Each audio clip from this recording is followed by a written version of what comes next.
Salut les amis, j'espère que vous êtes bien portants par la grâce infinie de notre Seigneur Jésus-Christ. C'est Persévérant mon Polo ici. J'espère que vous vous portez bien par la grâce infinie de notre Seigneur Jésus-Christ. C'est pour moi toujours un plaisir pour moi de pouvoir me présenter devant vos écrans pour partager quelques lignes de la parole de Dieu, des lignes encourageantes, des lignes transformatrices. Nous appelons, nous encourageons tous à nous rapprocher de la croix et à accepter le changement. Le changement, il est présent. Le changement, c'est Jésus. Et les changements dépendent de notre décision. Si nous voulons le changement se présentera à nous et le changement s'appliquera en nous et sur nous et dans notre entourage. Ceci est très, très important. J'aimerais qu'en ce jour, nous puissions être attentifs à recevoir, à écouter ce que les Saintes Écritures ont prévu en réserve pour nous, en vue d'être des personnes transformées, changées. En ce jour, j'aimerais que nous puissions nous diriger dans le psaume 139. Le psaume 139, qui est un psaume où David nous rappelle que Dieu connaît tout de nous. Dans le psaume 139, David nous rappelle, dans tout ce psaume, David nous rappelle que Dieu connaît tout de nous. Dans nos déplacements, à nos réveils, à nos couchers, Dieu connaît tout de lui. Il nous rappelle dans ce psaume que Dieu est omniscient. Il connaît tout. Il est omniprésent. Il est partout. Il est omnipotent. Il est tout puissant.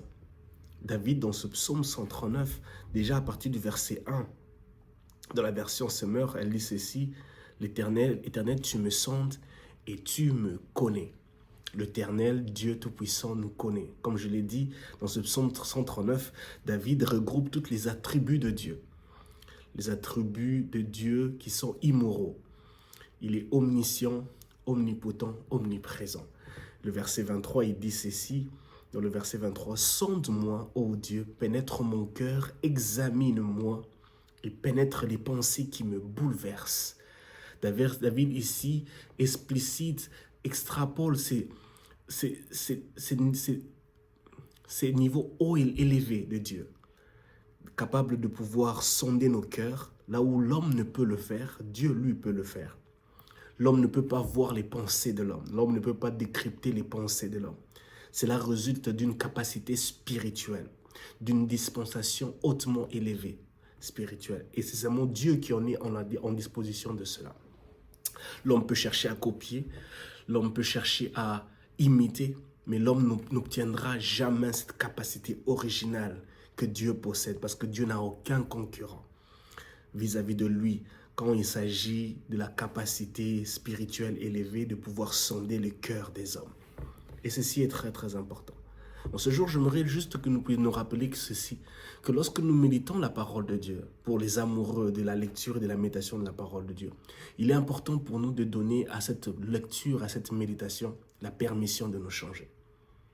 C'est bien bon des fois, nous lisons des choses, certaines choses qui nous interpellent qui interpellent notre marche, qui nous rappellent une certaine façon de faire les choses, de nous comporter, de notre attitude. Nous poussons au changement, nous pointons, nous menons au changement. Mais combien de fois avons-nous décidé d'accepter, de laisser notre lecture et méditation nous changer? Combien de fois avons-nous dit oui à cette structure, au changement qui s'est présenté devant nous, au travers de notre lecture et notre méditation de la parole de Dieu? Oui, j'ai lu la parole de Dieu. Oui, je l'ai médité. Mais des fois, en tant qu'humains, nous avons cet ego en nous, cette résistance où nous refusons d'accepter le changement, de dire oui, d'appliquer ce changement qui a été mentionné dans notre lecture, dans notre méditation de la parole de Dieu. Parce que nous avons certaines opinions de cela, certaines façons de voir des choses. Nous voulons garder nos péchés chéris. Nous ne voulons pas accepter le changement qui pointe à nos faiblesses, qui pointe à nos mauvais caractères, qui pointe à nos mauvaises attitudes, qui pointent à notre démarche, à notre mauvaise marche, à notre mauvaise course vers le ciel. Il est important pour nous d'accepter le changement qui se présente devant nous. D'accepter de permettre que la parole de Dieu devienne ce miroir qui pointe à nos mauvais caractères, qui pointe à nos faiblesses, qui pointe à ce qui nous détruit, à ce qui nous ralentit dans notre course vers le ciel. David dit dans le psaume 119, « Ta parole est une lampe à mes pieds, une lumière sur mon sentier. » Donc la parole de Dieu a pour but, a pour rôle de nous éclairer, afin que nous puissions marcher d'une meilleure manière, d'une bonne façon. Et cela maintenant dépend de nous si nous voulons que cette parole soit une lumière. Cela dépend de nous si nous voulons laisser, si nous permettons à ce que cette parole puisse nous éclairer. Lorsqu'elle éclaire, elle nous montre le chemin à suivre. Lorsqu'elle éclaire, elle nous montre la direction dont nous devons emprunter. La parole a pour but de nous montrer comment courir vers le chemin de la vérité. David le dit très bien dans le psaume 119, « Je cours sur le chemin de la vérité ». Et le seul moyen pour nous de courir sur le chemin de la vérité, c'est d'accepter de courir, c'est d'accepter de permettre à ce que la parole de Dieu, c'est de permettre à ce que nous lisons, à ce que nous méditons, nous enseigne, nous forme, nous entraîne à savoir comment bien courir sur le chemin de la vérité. Sommes-nous de ces chrétiens et chrétiennes qui permettons à ce que nous lisons, à ce que nous méditons, nous change? Je sais que ce n'est pas facile, parce qu'il y a plusieurs aspects dans la Bible, il y a plusieurs aspects qui sont mentionnés dans la lecture de la Bible, où c'est pour nous un combat progressif, où nous sommes montrés par la grâce de Dieu, au travers de l'Esprit, du Saint-Esprit, qui nous permet que nous puissions faire des efforts, que nous puissions marcher vers la sanctification, que nous puissions marcher vers ce qui est bon, ce qui est meilleur, vers ce qui est glorifiable, ce qui glorifie Dieu, ce qui est juste, ce qui est vrai. Mais ensemble, faisons-nous partie de ces personnes-là qui déjà, dès le début, permettons à la puissance de cette parole de nous changer?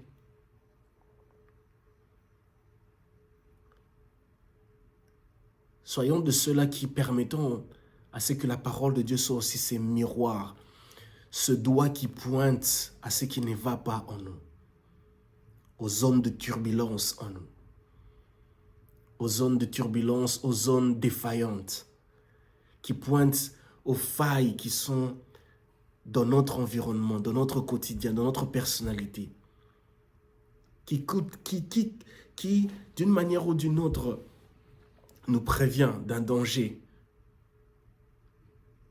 qui arrive à grande vitesse devant nous.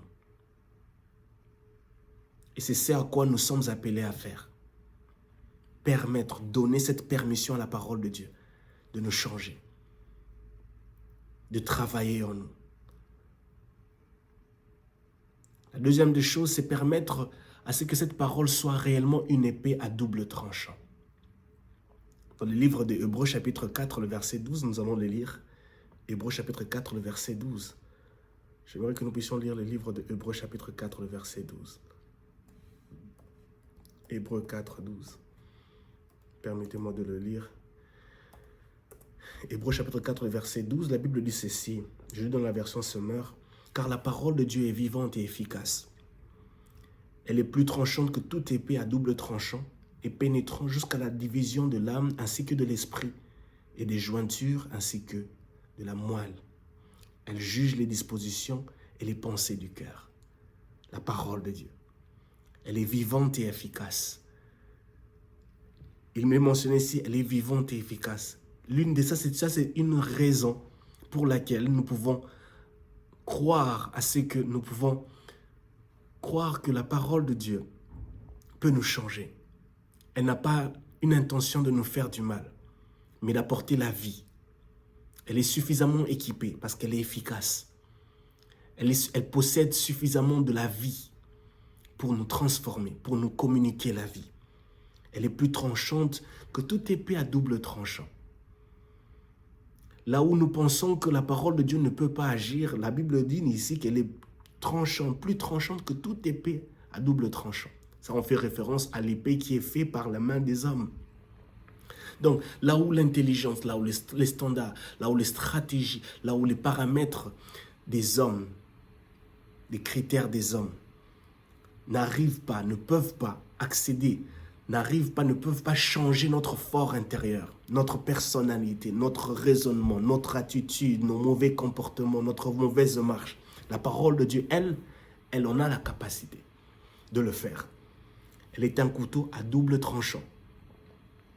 Alors nous devons permettre que cette parole use de cette fonction de l'épée à double tranchant.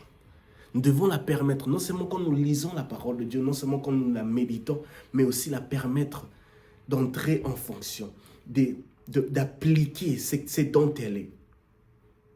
Qu'elle est une épée à double tranchant, capable de nous transformer, capable de changer, d'éradiquer tout ce qui n'est pas de Dieu en nous.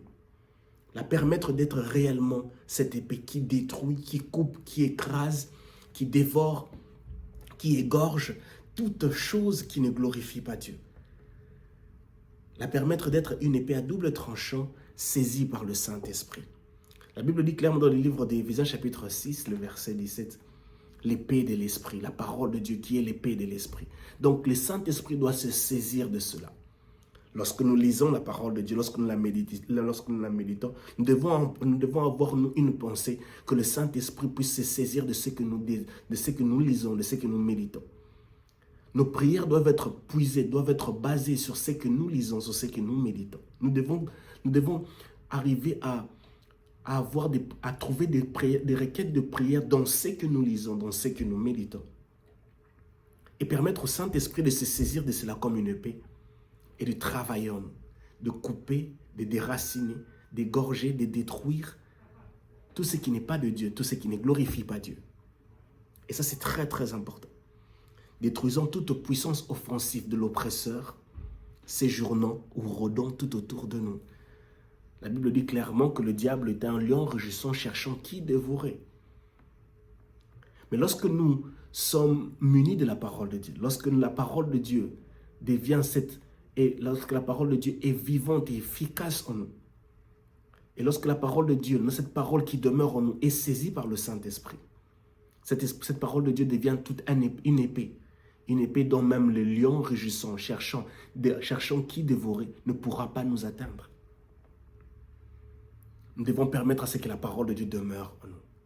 Dieu connaît tout de nous. Dans le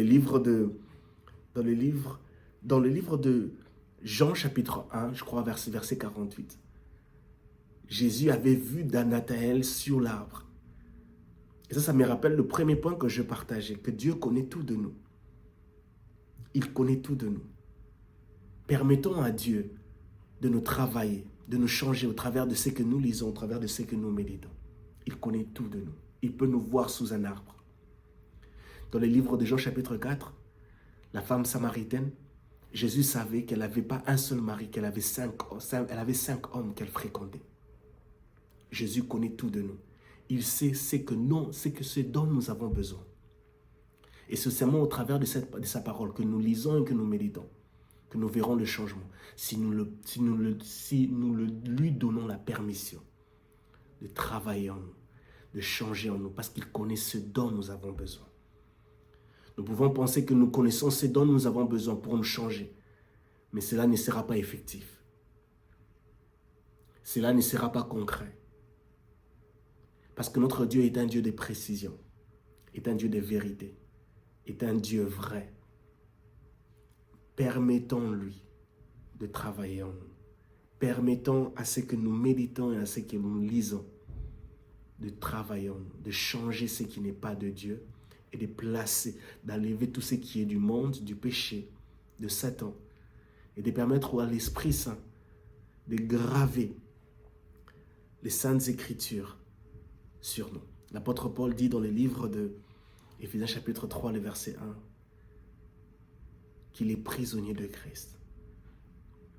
Que ce que nous lisons, que ce que nous méditons, que la parole de Dieu fasse de nous des prisonniers de Christ. Où nos pensées deviennent prisonnières de Christ, où nous sommes limités à certaines choses, où nos pensées ne peuvent pas aller au-delà des pensées de Christ. Et ça, c'est très, très important. Nos pensées marchent en accord avec celles de Christ, pour sa gloire et sa gloire seule. Que mon Dieu vous bénisse et shalom chez vous.